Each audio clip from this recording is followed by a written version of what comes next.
সেদিন বেলকনিতে, লেখা ডাক্তার আব্দুল হাকিম। সেদিন বেলকনিতে দাঁড়িয়ে কথা হচ্ছিল ক্ষণ। তোমার জানালাটা একটুকু ফাঁক করে আর চোখে চাহনি কিছুক্ষণ।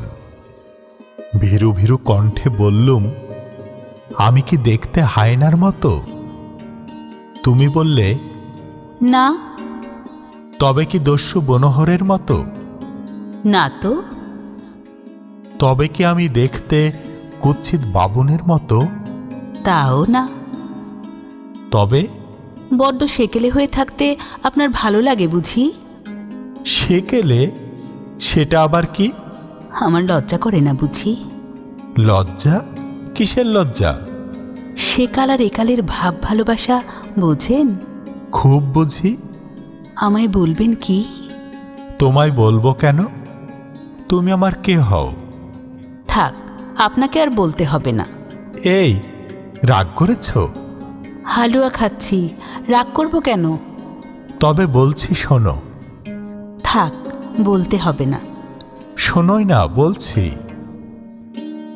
সেকালে ভাব ভালোবাসা মানে দুটি হৃদয়ের কাছাকাছি অব্যক্ত ভাষা, অথচ কায়া দুটো যেন দূর হতে দূরে, বহু দূরে, অমলিন। তাই বুঝি? আর একালে? একালে ভালোবাসার মানে বোঝা বড় দায়। পারলেন না তো? পারি না তা বলবো না, তবে বলতে ইচ্ছে হচ্ছে না। প্লিজ বলুন না, আমার শুনতে খুব ইচ্ছে করছে। একালে ভাব ভালোবাসা করতে হলে পকেট ভারী হতে হয়, পার্লারে যেতে হয়, চাইনিজ, লং ড্রাইভ, ট্রিপ, ইচ্ছে নদীতে ডুব দিতে হয়, আরও কত কি। সেকালে বুঝি যেত না?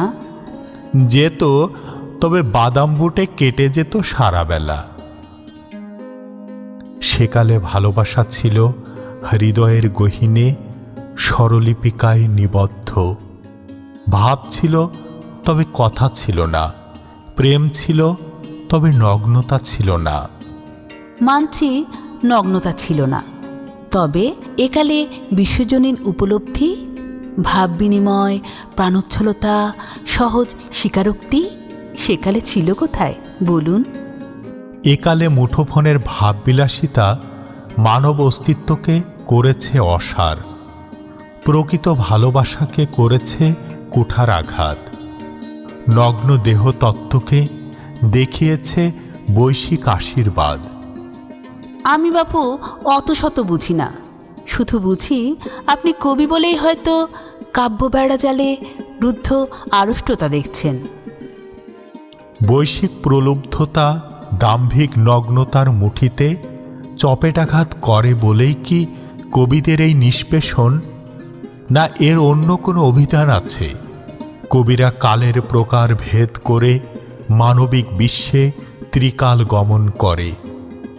তরবারির আঘাতে প্রেয়সী বিভাগী হয়, সঞ্চার করে নতুন মোনালিসার লাস্য হাসি। জানি না তো, জানি না।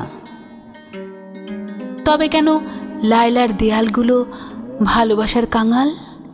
ক্লিওপেট্রা, মুমতাজের তাজমহলে দুর্ভিক্ষ, হাহাকার? এটা কি রুচির বিড়ম্বনা, নাকি কলিকালের রামলীলা? কবি, কাব্য আর কবিতা বিশ্ব ভ্রাতৃত্ব, মানবতার মানবিক জয়গানের কাব্যিক প্রণোদনা, ভালোবাসার বেলকনি।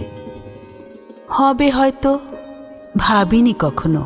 এবার ভাবুন, পরিশুদ্ধ জীবন অচেনা পাবার অসীম গতিকে লাগাম টানতেই হবে।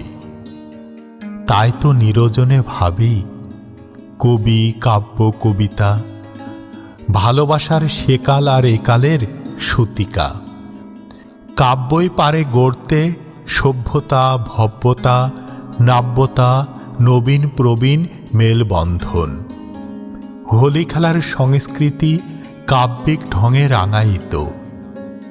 নয়া বিশ্বাস নয়া উচ্ছ্বাসে উদ্ভাসিত, লক্ষ্য তারার বাতিঘর, প্রেম যমুনায় ভরা যৌবন।